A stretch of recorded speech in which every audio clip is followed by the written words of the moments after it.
Part 12 की शुरुआत वहीं से होती है जहां यंग गेट के बाहर खड़े होकर सब कुछ सुन लेती है। उसे सू के चेस्ट में वही निशान दिखता है जो उसे उसके भाई के बेस्ट फ्रेंड के चेस्ट में 2 साल पहले दिखा था। और यहाँ वो समझ जाती है कि सू उसका असली भाई नहीं है। सेक्रेटरी वैंग कहती हैं, मुझे पता है कि तुम यंग से प्यार करते हो। तुम्हारी वजह से वो सर्जरी कराने के लिए रेडी हो गई है। तो प्लीज जिस दिन उसकी सर्जरी होगी तो तुम चुपचाप खाली हाथ यहाँ से चले जाना। सू कहता है, कल लॉयर यंग उस डॉक्टर से मिलने जाने वाले हैं जिसने आपके कहने पर यंग का गलत ट्रीटमेंट किया था। और मीरा भी लॉयर यंग को सब कुछ सच सच बताने के लिए रेडी हो गई है, जिसे सुनकर सेक्रेटरी वैंग शॉक्ड हो जाती हैं। सू कहता है, मैंने आपसे पहले भी कहा था ना कि हम दोनों इस घर से साथ में बाहर जाएंगे। सू यंग से मिलने के लिए उसका डोर नॉक करता है, बट जब यंग दरवाजा नहीं खोलती तो वो चुपचाप वहां से चला जाता है। अंदर यंग पुरानी मेमोरीज को याद कर करके काफी परेशान हो रही थी, क्योंकि उसे बिलीव भी नहीं हो रहा था कि जिस पे उसने सबसे ज्यादा भरोसा किया उसी ने उसे धोखा दिया। सोरा सू को मैसेज करके कहती है, मैंने यंग को तुम्हारे बारे में सब कुछ बता दिया है। सो प्लीज अगर तुम जीना चाहते हो तो मेरे पास वापस इटली आ जाओ, मैं तुम्हारा वेट कर रही हूँ। जिसे सुनकर सू काफी परेशान हो जाता है। मॉर्निंग में जब लॉयर जंग को सच का पता चलता है तो वो मीरा पर काफी ज्यादा गुस्सा करते हैं। वो कहते हैं, आखिर एक दोस्त अपनी बेस्ट फ्रेंड के साथ ही ऐसा कैसे कर सकती है। दूसरी तरफ जिनसंग फाइनली यंग का घर छोड़कर चला जाता है, क्योंकि सू ने उसे कुछ दिनों के लिए उससे दूर रहने के लिए कहा है। वो कहता है, बचपन में मैं तुमसे नफरत करता था क्योंकि मेरी मॉम मुझसे भी ज्यादा तुमसे प्यार करती थी। एक दिन मैंने उनसे कहा कि क्यों ना हम तुम्हें वापस अनाथ आश्रम छोड़कर आएं, तो उन्होंने कहा कि मैं अपनी फैमिली को धोखा नहीं दे सकती क्योंकि अब तुम भी हमारी फैमिली हो, और तब से आज तक हम दोनों साथ हैं। मेरे लिए मेरी फैमिली ही सब कुछ है और तुम भी मेरी फैमिली हो। हम दोनों की टीम बहुत ही अच्छी है, तो क्यों ना हम मिस्टर किम के साथ एक गेम खेलें, क्योंकि मांदू ने मुझसे कहा कि उसके पास कुछ पैसे पड़े हुए हैं। उन पैसों की हेल्प से हम मिस्टर किम के साथ एक गेम खेलेंगे और उसे जीत भी जाएंगे। सू कहता है, मरने के बाद भी मैं तुम्हें अपने साथ किसी भी गेम में नहीं पड़ने दूंगा, क्योंकि मैं नहीं चाहता कि मेरी वजह से तुम्हें कुछ हो जाए। लॉयर जंग घर वापस आते ही सबसे पहले सू को एक चाटा मारते हैं। यहाँ बेचारे सू को समझ ही नहीं आता कि आखिर इन्होंने मुझे चाटा मारा तो मारा क्यों। अंदर आकर वो कहते हैं, इस वीकेंड यंग की सर्जरी होने वाली है। सेक्रेटरी वैंग सू से कहती हैं, तो तुम चुपचाप यहाँ से चले जाना। लॉयर जंग कहते हैं, उसके साथ आप भी जाएंगी, जिसे सुनकर वो शॉक्ड हो जाती हैं। वो कहते हैं, मुझे भरोसा नहीं हो रहा कि आपने यंग के साथ ये सब किया। आपने अपने मर्यादा की लाइन क्रॉस कर दी है। सेक्रेटरी वैंग कहती हैं, जैसा आप कह रहे हैं वैसा कुछ नहीं होगा, एंड देन वहाँ से चली जाती हैं। वो सू से कहते हैं, तुमने भी अपनी लाइन क्रॉस कर दी है, तो अगर तुम्हें यंग की जरा सी भी फिक्र है तो चुपचाप उसका भाई बनकर रहो। सू कहता है, मैं बिल्कुल ऐसा ही करूँगा, एंड देन वो भी वहाँ से चला जाता है। वो सभी जब बाहर होते हैं तो मेड उस बेल को लाकर यंग से कहती है, ये डस्टबिन में पड़ी हुई थी, जिस पर यंग कहती है, इसे ले जाकर बाहर फेंक दो, जिसे देखकर सू शॉक्ड हो जाता है। यंग कहती है, उप्पा, मुझे मेरे हनीमून के लिए कहाँ जाना चाहिए, क्या हम इटली जाएं? सू को याद आता है कि सोरा ने मैसेज में लिखा था कि मैं तुम्हारा इटली में वेट कर रहा हूँ। थोड़ा सोचने के बाद सू कहता है, क्यों ना हम इटली से भी अच्छी किसी दूसरे प्लेस पे चलें? वो कहती है, ठीक है। बाहर आकर सू डस्टबिन से उस बेल को उठा लेता है। सू जब यंग के सीक्रेट रूम में आता है तो वहाँ का नज़ारा देखकर कम्प्लीटली शॉक्ड हो जाता है, क्योंकि यंग ने काफी गुस्से में आकर वहाँ की सभी चीजों को बर्बाद कर दिया था, ताकि अगली बार से कोई भी इस रूम में आकर उसे धोखा ना दे सके। सामने कैमरा देखकर सू उसे ऑन करता है, जिसमें यंग की एक न्यू रिकॉर्डिंग थी। यंग कहती है, मुझे पता है तुम इसे देख रहे हो, आखिर तुमने मेरे साथ ऐसा क्यों किया? तुमने मुझे सबसे बड़ा धोखा दिया है। मुझे इस बात पे भरोसा हो गया था कि तुम सच में मेरे भाई हो, मगर मैं गलत थी। क्या मुझे इस तरह दर्द में देखकर तुम्हें खुशी हो रही है? उसकी बातें सुनकर सू भी सैड हो जाता है। दूसरी तरफ यंग सेक्रेटरी वैंग के साथ वेडिंग ड्रेस की शॉपिंग करने जाती है, जहां वो वाइट गाउन में बहुत ही ज़्यादा ब्यूटीफुल लग रही थी। सेक्रेटरी वैंग कहती हैं, तुम बहुत ही ज़्यादा प्रिटी लग रही हो। यंग कहती है, तो क्यों ना हम साथ में एक पिक्चर लें। आफ्टर दैट दोनों साथ में फ़ोटो खिंचाते हैं। यंग कहती है, ये पहली बार है जब हमने साथ में फ़ोटो खिंचाई है, राइट? वो कहती हैं, हाँ बिल्कुल। यंग कहती है, आई एम रियली सॉरी कि मैं आपके लिए बस इतना ही कर पाई, जबकि आप पिछले 20 सालों से मेरा ध्यान रख रही हैं। सेक्रेटरी वैंग कहती हैं, आखिर तुम कहना क्या चाहती हो? यंग कहती है, सर्जरी के बाद अगर मेरी आंखें ठीक हो गई तो मुझे आपकी ज़रूरत नहीं होगी। सो आई थिंक कि अब आपको यहाँ से चले जाना चाहिए, बिल्कुल मेरे भाई की तरह। जिसे सुनकर सेक्रेटरी वैंग शॉक्ड हो जाती हैं। नेक्स्ट सीन में ही सुन यंग से मिलने जाती है। वो कहती है, मुझे पैसों की ज़रूरत है, तुम्हारे पास बहुत पैसे हैं और वैसे भी हम फ्रेंड्स हैं ना, तो तुम मेरी हेल्प इतनी तो कर ही सकती हो। यंग कहती है, ठीक है, मैं तुम्हें पैसे देने के लिए तैयार हूँ। वो कहती है, क्या तुम मुझसे पूछोगी नहीं कि मुझे कितने पैसों की ज़रूरत है? यंग कहती है, $8 मिलियन, राइट? वैसे क्या मुझसे पैसे मांगने के लिए तुम्हें सू ने कहा है? वो कहती है, बिल्कुल नहीं, मैं यहाँ खुद आई हूँ। सू को इस बारे में कुछ भी नहीं पता। मुझे नहीं पता कि तुम्हें मेरी बातों पे भरोसा हो रहा है या नहीं, बट मैं नहीं चाहती कि मेरी वजह से तुम दोनों के बीच में कोई भी मिसअंडरस्टैंडिंग हो, क्योंकि तुम भी उससे प्यार करती हो और अगर इस बार तुमने उसकी हेल्प नहीं की तो वो मर भी सकता है। रात में जिनसंग मामदू के पास जाकर सू की हेल्प करने के लिए उससे कुछ पैसे लेता है। यहाँ हमें पता चलता है कि ये सब तो मिस्टर किम का प्लान है, ताकि वो जिनसंग को भी अपने जाल में फंसा सके। ये सब पीछे से मोशुल भी देख लेता है।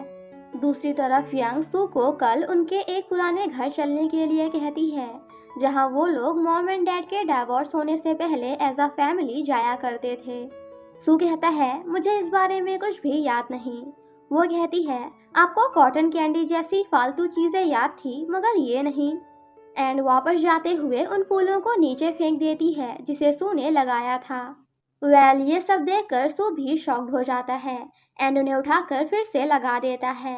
मॉर्निंग में यंग एंड सू जब पुराने घर के लिए निकल जाते हैं तो दूसरी तरफ सेक्रेटरी वैंग को पता चलता है कि कल यंग ने एक न्यू विल लिखी है, जिसमें उसके मरने के बाद उसने अपनी सारी प्रॉपर्टी चैरिटी के नाम कर दी है और इस बार उसने सू के नाम कुछ भी नहीं किया।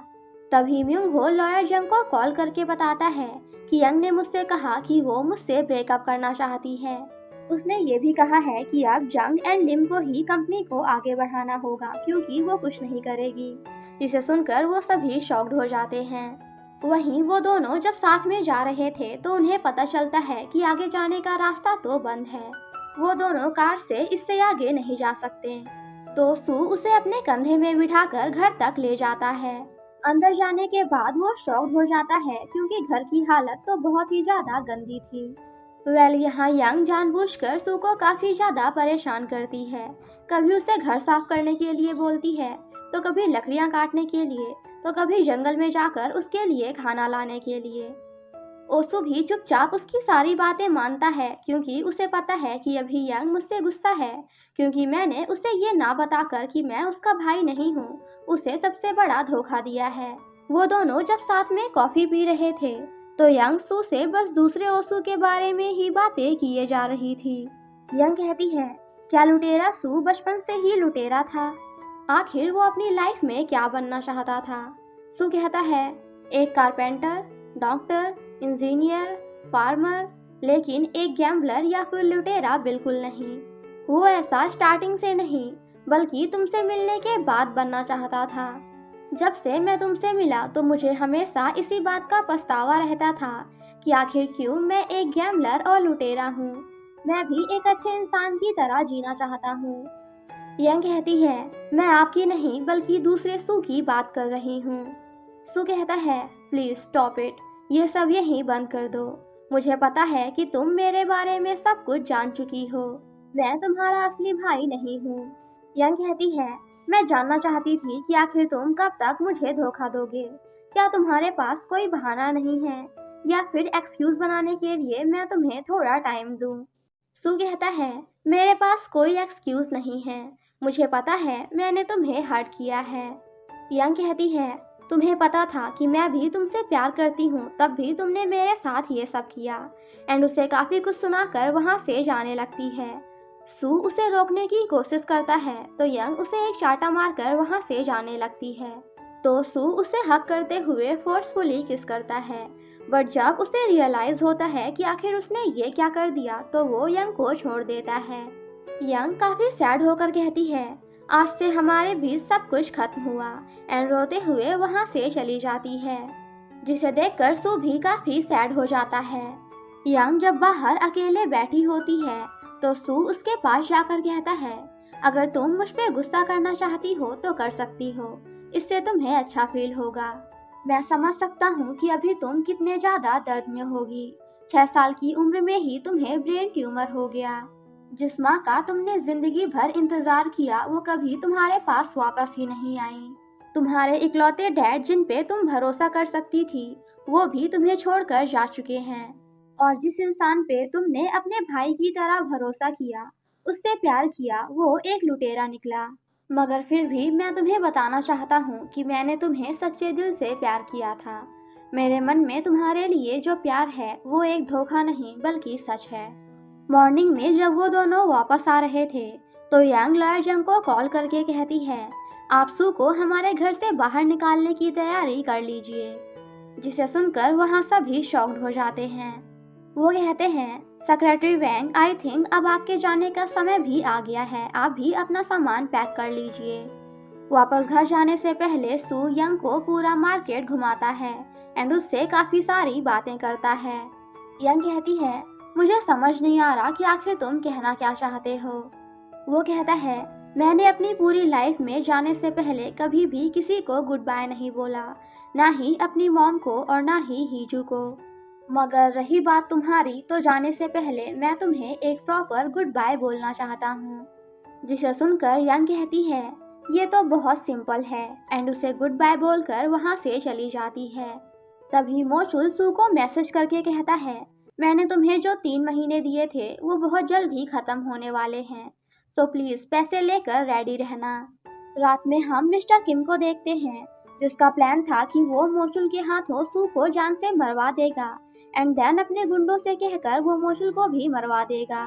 और इस तरह उसके रास्ते से सू एंड मोचुल दोनों हमेशा हमेशा के लिए हट जाएंगे।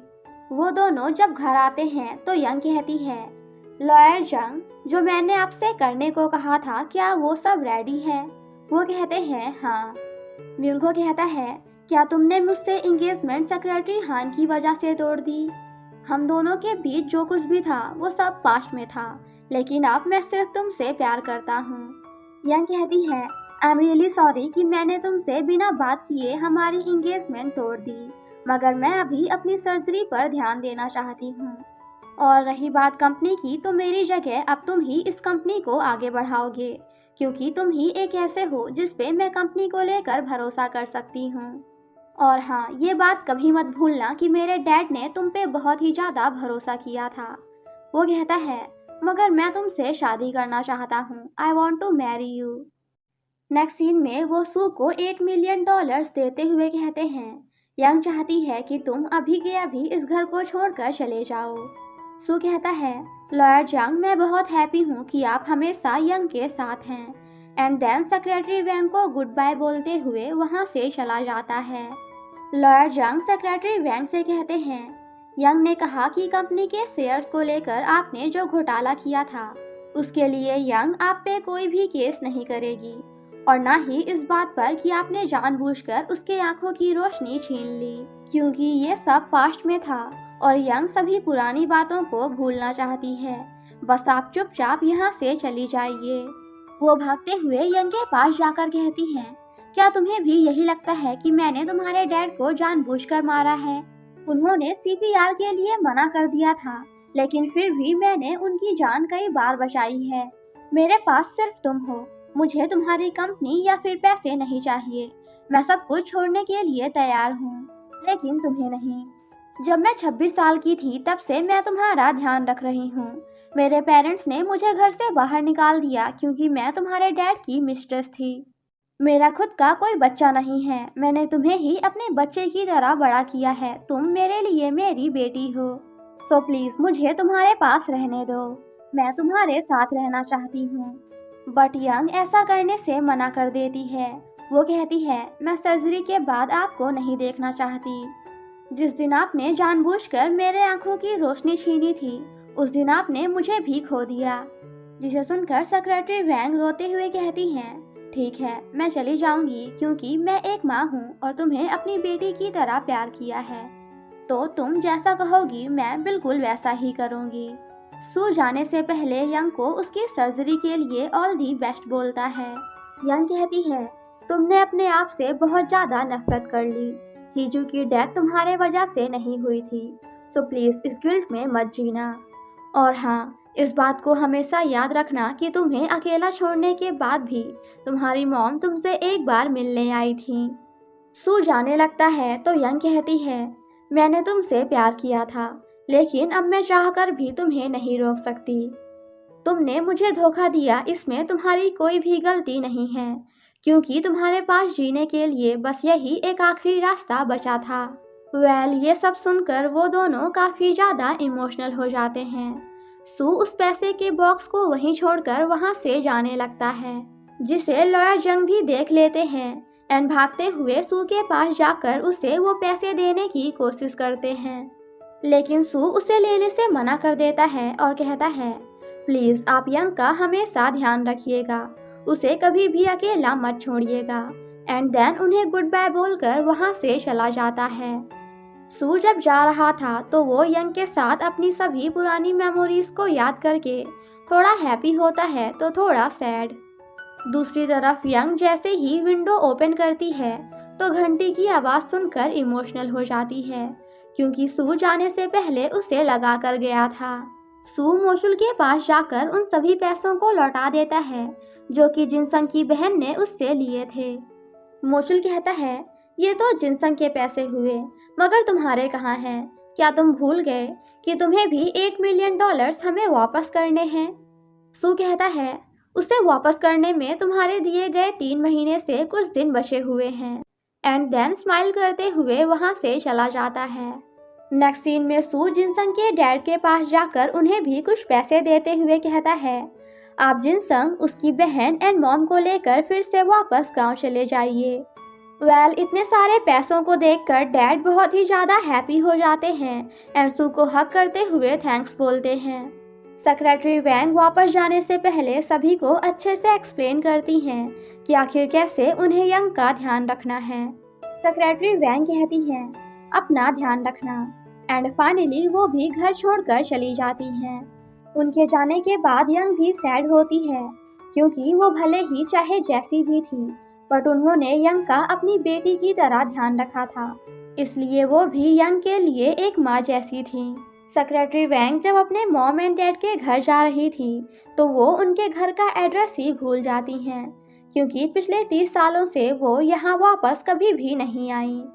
देखते ही देखते कुछ दिन ऐसे ही बीतने लगते हैं और वो सभी अपनी अपनी लाइफ में बिजी हो जाते हैं। हीसुन को जब पता चलता है कि यंग ने सू को पैसे दिए थे बट उसने नहीं लिए, तो वो सू पर काफी ज्यादा गुस्सा करती है।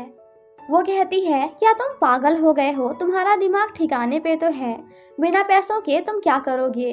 वो लोग बहुत जल्द ही तुम्हें मार डालेंगे। सू जब बाहर बैठा होता है तो जिनसंग उसके पास आकर बातें करने लगता है। वो कहता है, मेरे लिए यंग से पैसे मांगने में तुम्हें शर्मिंदगी महसूस हुई होगी ना? सू कहता है, अगर बात तुम्हारी हो तो मैं तुम्हारे लिए थोड़ी बहुत शर्मिंदगी तो आराम से सह सकता हूँ। जिनसंग कहता है, तुम $8 मिलियन का क्या करोगे? कहीं तुम मोशुल के हाथों मरना तो नहीं चाहते? सू कहता है, बिल्कुल नहीं, बल्कि मैं तो फिर से उसी गेम में वापस जाऊंगा। जिनसंग कहता है, मुझे पता था और मैंने तो हमारे लिए कसिनो ढूंढना भी स्टार्ट कर दिया है। सू गुस्से में कहता है, मैंने तुम्हें इन सब से दूर रहने के लिए कहा था ना। जिनसंग कहता है, क्या तुम मुझे नहीं जानते? मैं तुम्हें लिए बिना अकेले कहीं नहीं जाऊंगा, तुम भी मेरी फैमिली के साथ वापस गांव चलोगे। सेम नाइट सभी कसिनो ओनर सू को खेलने से मना कर देते हैं, क्योंकि ऐसा करने के लिए उन सभी को मिस्टर किम ने कहा था। जिनसंग कहता है, अब तो हमारे पास बस एक ही रास्ता बचा है कि हम सभी प्लेयर्स को इकट्ठा करके होटल में खेलें। दूसरी तरफ हम मिस्टर किम को देखते हैं जिसका प्लान था कि वो सू को मोचुल या फिर जिनसंग दोनों में से किसी एक के हाथों जान से मरवा देगा, क्योंकि जिनसंग ने मानदू से कुछ पैसे लिए हैं और मानदू किसी और के लिए नहीं बल्कि मिस्टर किम के लिए ही काम करता है। सू मोचुल को मैसेज करके कहता है, मेरी और मिस्टर किम की बात हो गई है, अब उसे तुम्हारी कोई भी ज़रूरत नहीं है, सो प्लीज़ अपने आसपास नज़र रखना, क्योंकि वो तुम्हें कभी भी किसी से भी मरवा सकता है। मेरी मानो तो तुम कुछ दिनों के लिए यहाँ से कहीं दूर चले जाओ। एक दिन हम साथ में मिलकर ड्रिंक करेंगे और काफ़ी सारी बातें करेंगे। इसे देखकर मोचुल स्माइल करता है। उसके पीछे हम एक आदमी को नाइफ चाकू लिए हुए देखते हैं। दूसरी तरफ यंग उसी मूवी को देखते हुए सू को याद कर रही थी जिसे वो दोनों साथ में देखा करते हैं। तो वहीं सू को भी उस ब्रेसलेट को देखकर यंग की याद आ जाती है। सू उसे भूलने की कोशिश करता है बट चाहकर भी नहीं भुला पाता, क्योंकि वो जितना ही आगे बढ़ने की कोशिश करता है उतनी ही उसके ब्रेसलेट में लगी घंटियां बजने लगती हैं। एक दूसरे को याद करते हुए दोनों की आंखों में आंसू आ जाता है। वो दोनों काफ़ी इमोशनल हो जाते हैं। और इसी के साथ हमारा ये पार्ट यहीं पे ख़त्म हो जाता है। तो गाइस, इस ड्रामा का सिर्फ एक पार्ट और बचा है जो कि कल या फिर परसों, जिस दिन भी मुझे टाइम मिलेगा उस दिन मैं अपलोड कर दूंगी। बट तब तक के लिए thank you so much guys for watching my explanation. Stay safe and healthy. Bye bye.